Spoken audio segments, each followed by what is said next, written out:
اعوذ باللہ من الشیطان الرجیم بسم اللہ الرحمن الرحیم۔ سورۃ التکویر مکیہ۔ سورۃ التکویر مکی صورت ہے، اس کی 29 آیات اور 1 رکوع ہے۔ اذا الشمس کورت، جب سورج لپیٹ دیا جائے گا۔ کورت تکویر سے مشتق ہے، اس کے معنی بے نور ہو جانے کے بھی آتے ہیں۔ حسن بصری رحمۃ اللہ علیہ کی یہی تفسیر ہے، اور اس کے معنی ڈال دینے، پھینک دینے کے بھی آتے ہیں۔ ربیع بن خیثم نے اس کی یہی تفسیر کی ہے کہ مراد اس سے یہ ہے کہ آفتاب کو سمندر میں ڈال دیا جائے گا، جس کی گرمی سے سارا سمندر آگ بن جائے گا، اور ان دونوں میں کوئی تضاد نہیں ہو سکتا کہ پہلے آفتاب کو بے نور کر دیا جائے، پھر اس کو سمندر میں ڈال دیا جائے۔ بخاری شریف کی روایت حضرت ابو ہریرہ رضی اللہ تعالیٰ عنہ سے روایت ہے کہ رسول اللہ صلی اللہ علیہ وسلم نے فرمایا کہ شمس و قمر قیامت کے دن دریا میں ڈال دیے جائیں گے، اور ایک روایت میں اس کے ساتھ یہ بھی ہے کہ جہنم میں ڈال دیے جائیں گے۔ تو بہرحال قیامت کا ہولناک منظر ہوگا کہ جب سورج کو بے نور کر دیا جائے گا اور لپیٹ کر سمندر میں ڈال دیا جائے گا۔ وَإِذَا النُّجُومُ انْكَدَرَتْ، اور جب ستارے ٹوٹ ٹوٹ کر گریں گے۔ انقدرت یہ انقدار سے مشتق ہے، اس کے معنی سقوط اور گرنے کے ہیں۔ مراد یہ ہے کہ آسمان کے سب ستارے سمندر میں گر پڑیں گے، جیسا کہ اوپر گزرا تھا کہ سورج کو سمندر میں ڈال دیا جائے گا۔ وَإِذَا الْجِبَالُ سُيِّرَتْ، اور جب پہاڑوں کو چلا دیا جائے گا۔ وَإِذَا الْعِشَارُ عُطِّلَتْ، اور جب 10 مہینے کی گابن اونٹنیوں کو بھی بیکار چھوڑ دیا جائے گا۔ اشار یہ عرب کی عادت کے مطابق بطور مثال کے فرمایا ہے، کیونکہ اس سے پہلے مخاطب عرب لوگ تھے۔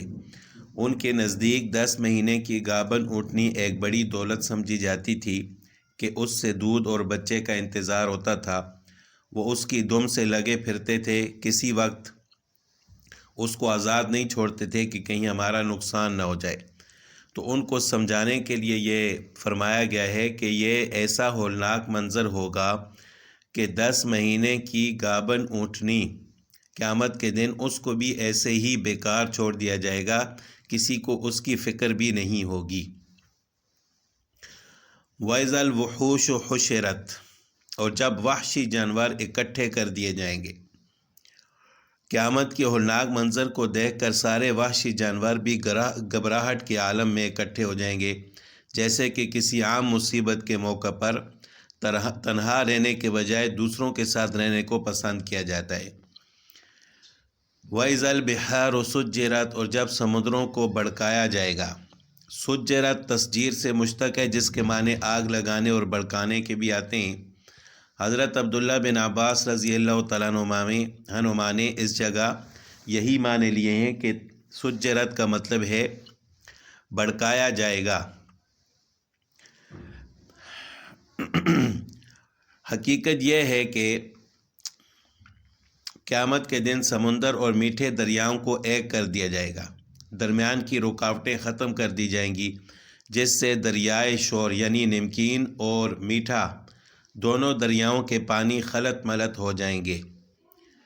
وَإِذَا النُّفُوسُ زُوِّجَتْ، اور جب لوگوں کے جوڑے جوڑے بنا دیے جائیں گے، یعنی ایک قسم کے لوگ ایک جگہ جمع کیے جائیں گے، کافر ایک جگہ، مومن ایک جگہ، نیز نیک لوگ ایک جگہ اور بدکار ایک جگہ۔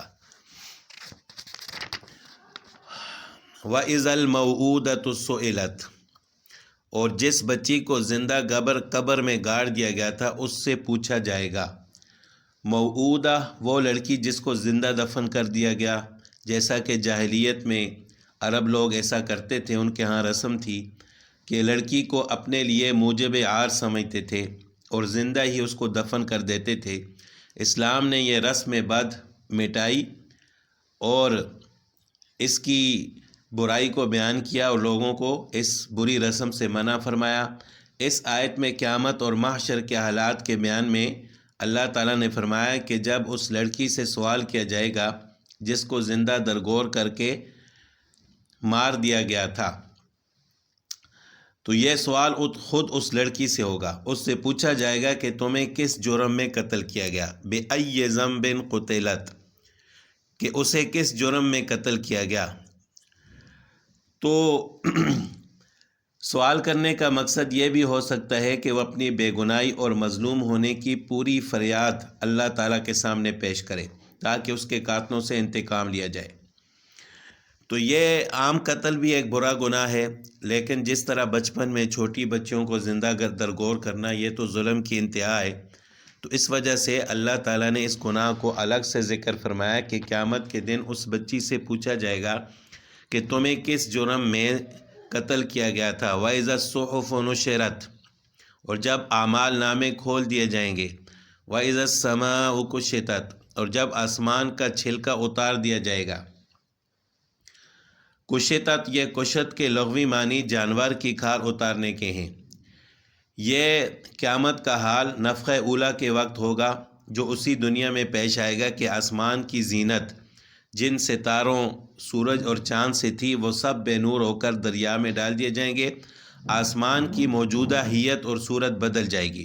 اس کو کشت کے لفظ سے تعبیر کیا گیا ہے۔ تو مطلب یہ ہے کہ وَإِذَا السَّمَاءُ كُشِطَتْ، جب آسمان کا چھلکا اتار دیا جائے گا، یعنی چاند، سورج، ستاروں سے جو موجودہ شکل و صورت بنی ہوئی ہے، خوبصورتی آسمان کی بنی ہوئی ہے، یہ ختم ہو جائے گی۔ وَإِذَا الْجَحِيمُ سُعِّرَتْ، اور جب دوزخ بھڑکائی جائے گی۔ وَإِذَا الْجَنَّةُ أُزْلِفَتْ، اور جب جنت قریب کر دی جائے گی۔ عَلِمَتْ نَفْسٌ مَّا أَحْضَرَتْ، تو اس وقت ہر شخص کو اپنا سارا کیا دھرا معلوم ہو جائے گا۔ جو اس نے اعمال کیے ہیں وہ اس کے سامنے حاضر ہو جائیں گے۔ فَلَا أُقْسِمُ بِالْخُنَّسِ الْجَوَارِ الْكُنَّسِ، اب میں قسم کھاتا ہوں ان ستاروں کی جو پیچھے کی طرف چلنے لگتے ہیں، جو چلتے چلتے دہک جاتے ہیں، جو چلتے چلتے دہک جاتے ہیں۔ یعنی ستارے بعض ایسے ہوتے ہیں کہ وہ کبھی مشرق سے مغرب کی طرف چلتے نظر آتے ہیں اور کبھی مغرب سے مشرق کی طرف، گویا وہ ایک سمت میں چلتے چلتے واپس پلٹ رہے ہیں، پھر چلتے چلتے نگاہوں سے غائب ہو جاتے ہیں، گویا وہ کہیں دہک کر چھپ جاتے ہیں۔ ان ستاروں کی گردش اللہ تعالیٰ کی قدرت کاملہ کا ایک عجیب نمونہ ہے۔ تو یہاں پر بھی فلا اقسم میں لا زائدہ ہے۔ اس کا یہ ترجمہ نہیں کر سکتے کہ میں قسم نہیں کھاتا، بلکہ اس کا ترجمہ یہی ہوگا کہ میں قسم کھاتا ہوں۔ وَاللَّيْلِ إِذَا عَسْعَسَ، اور قسم کھاتا ہوں رات کی جب وہ رخصت ہو۔ وَالصُّبْحِ إِذَا تَنَفَّسَ، اور صبح کی جب وہ سانس لے۔ صبح کے وقت عموماً ہلکی ہلکی ہوا چلتی ہے جسے باد نسیم کہا جاتا ہے۔ اس ہوا کے چلنے کو بڑی بلاغت کے ساتھ صبح کے سانس لینے سے تعبیر فرمایا گیا ہے۔ إِنَّهُ لَقَوْلُ رَسُولٍ کریم، یقینی طور پر ایک معزز فرشتے کا لایا ہوا کلام ہے۔ ستاروں کی قسم کے بعد فرمایا کہ یہ قرآن ایسا قول ہے ایک رسول کریم کا۔ آگے اس رسول کریم کی صفت ایک تو یہ بیان فرمائی کہ ذی قوتٍ، جو قوت والا ہے، عند ذی العرش مکین، جس کا عرش والے کے پاس بڑا رتبہ ہے، مطاع، وہاں اس کی بات مانی جاتی ہے، ثم امین، وہ امانت دار ہے۔ یہ تمام صفات جو ہیں حضرت جبرائیل علیہ السلام کی ہیں، کہ مطلب یہ ہے کہ وہ ذی قوت ہے، دوسرا یہ کہ رب العرش کے پاس وہ مطاع ہے، اس کے احکام عرش والے مانتے ہیں، تیسری یہ کہ وہ اللہ کے نزدیک امین ہے، اس سے پیغام لانے اور پہنچانے میں کسی خیانت اور کمی بیشی کا امکان نہیں۔ تو اس جگہ رسول کریم سے مراد جبرائیل امین ہیں، کیونکہ لفظ رسول کا جیسے انبیاء پر اطلاق ہوتا ہے ایسے ہی فرشتوں کے لیے بھی یہ لفظ بولا جاتا ہے۔ تو آگے جتنی بھی صفات ہیں وہ ساری جبرائیل علیہ السلام کی ہیں۔ وما صاحبکم بمجنون، اور اے مکہ والو تمہارے ساتھ رہنے والے یہ صاحب یعنی رسول اللہ صلی اللہ علیہ وسلم کوئی دیوانے نہیں ہیں۔ وَلَقَدْ رَآهُ بِالْأُفُقِ الْمُبِينِ، یہ بالکل سچی بات ہے کہ انہوں نے اس فرشتے کو کھلے ہوئے افق پر دیکھا ہے۔ یعنی نبی کریم صلی اللہ علیہ وسلم نے جبرائیل امین کو کھلے افق پر دیکھا ہے۔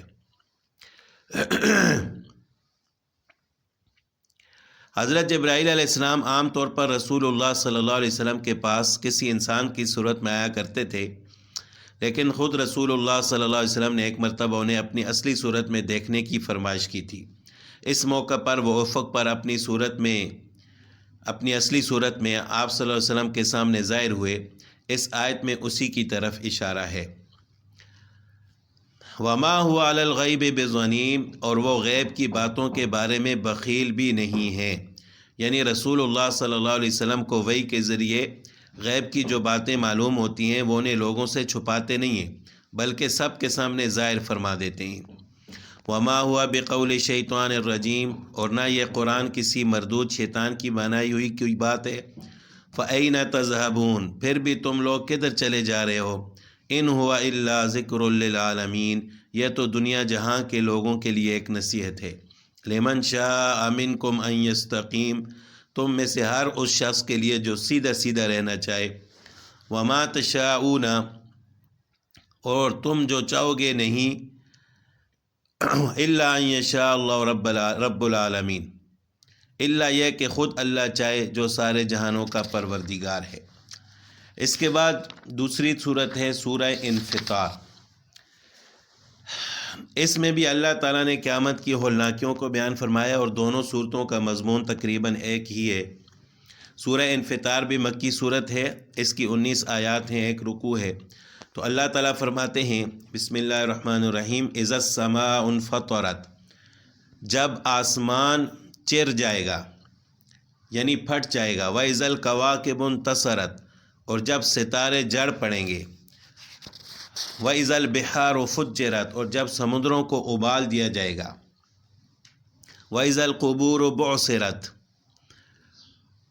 اور جب قبریں اکھاڑ دی جائیں گی، عَلِمَتْ نَفْسٌ مَّا قَدَّمَتْ وَأَخَّرَتْ، اس وقت ہر شخص کو پتہ چل جائے گا کہ اس نے کیا آگے بھیجا اور کیا پیچھے چھوڑا۔ یعنی جب قیامت کے وہ حالات پیش آئیں گے جن کا ذکر اوپر گزرا ہے کہ آسمان کا پھٹنا، ستاروں کا جڑ جانا، قبروں کا کھول دینا، مردوں کا اٹھنا، اس وقت ہر انسان جان لے گا کہ اس نے آگے کیا بھیجا ہے، پیچھے کیا چھوڑا ہے۔ آگے بھیجنے سے مراد اس کا عمل ہے کہ اس نے دنیا میں کیا عمل کیا ہے، اور پیچھے چھوڑنے سے مراد ترک عمل ہے کہ کون سا کام اس نے کرنا تھا جو اس نے نہیں کیا۔ یا ایھا الانسان، اے انسان، ما غرک بربک الکریم، تجھے کس چیز نے اپنے اس پروردگار کے معاملے میں دھوکے میں ڈالا ہے جو بڑا کرم والا ہے۔ الذی خلقک فسواک، جس نے تجھے پیدا کیا پھر تجھے ٹھیک ٹھیک بنایا، پھر تیرے اندر اعتدال پیدا کیا۔ فی ای صورت ما شاء رکبک، جس صورت میں چاہا اس نے تجھے جوڑ کر تیار کیا۔ کلا بل تکذبون بالدین، ہرگز ایسا نہیں ہونا چاہیے، لیکن تم جزا و سزا کو جھٹلاتے ہو۔ وَإِنَّ عَلَيْكُمْ لَحَافِظِينَ، حالانکہ تم پر کچھ نگران فرشتے مقرر ہیں۔ کرامن کاتبین، وہ معزز لکھنے والے جو تمہارے سامنے سارے کاموں کو جانتے ہیں۔ یعلمون، وہ جانتے ہیں، ما تفعلون، جو تم کرتے ہو۔ ان الابرار لفی نعیم، یقین رکھو نیک لوگ یقیناً بڑی نعمتوں میں ہوں گے۔ یہ کرامن کاتبین ہر انسان کے کندھوں پر اللہ تعالیٰ نے مقرر فرمائے ہیں، جو انسان کے اعمال لکھتے ہیں۔ دائیں کندھے والا فرشتہ نیک اعمال لکھتا ہے، اور بائیں کندھے والا فرشتہ برے اعمال یعنی گناہ لکھتا ہے۔ تو ان کا ذکر اللہ تعالیٰ نے فرمایا کہ کرامن کاتبین، کرامن کاتبین کا مطلب ہے معزز لکھنے والے۔ ان الابرار لفی نعیم، یقین رکھو نیک لوگ یقیناً بڑی نعمتوں میں ہوں گے۔ وَإِنَّ الْفُجَّارَ لَفِي جَحِيمٍ، اور بدکار لوگ ضرور دوزخ میں ہوں گے۔ یصلونها یوم الدین، وہ اس میں جزا و سزا کے دن داخل ہوں گے۔ وما هم عنها بغائبین، اور وہ اس سے غائب نہیں ہو سکتے۔ وما ادراک ما یوم الدین، اور تمہیں کیا پتہ کہ جزا و سزا کا دن کیا چیز ہے۔ ثم ما ادراک ما یوم الدین، ہاں تمہیں کیا پتہ کہ جزا و سزا کا دن کیا ہے۔ لا یوم لا تملک نفس لنفس، یہ وہ دن ہوگا جس میں کسی دوسرے کے لیے کچھ کرنا کسی کے بس میں نہیں ہوگا۔ والامر یومئذ للہ، اور تمام تر حکم اس دن اللہ ہی کا چلے گا۔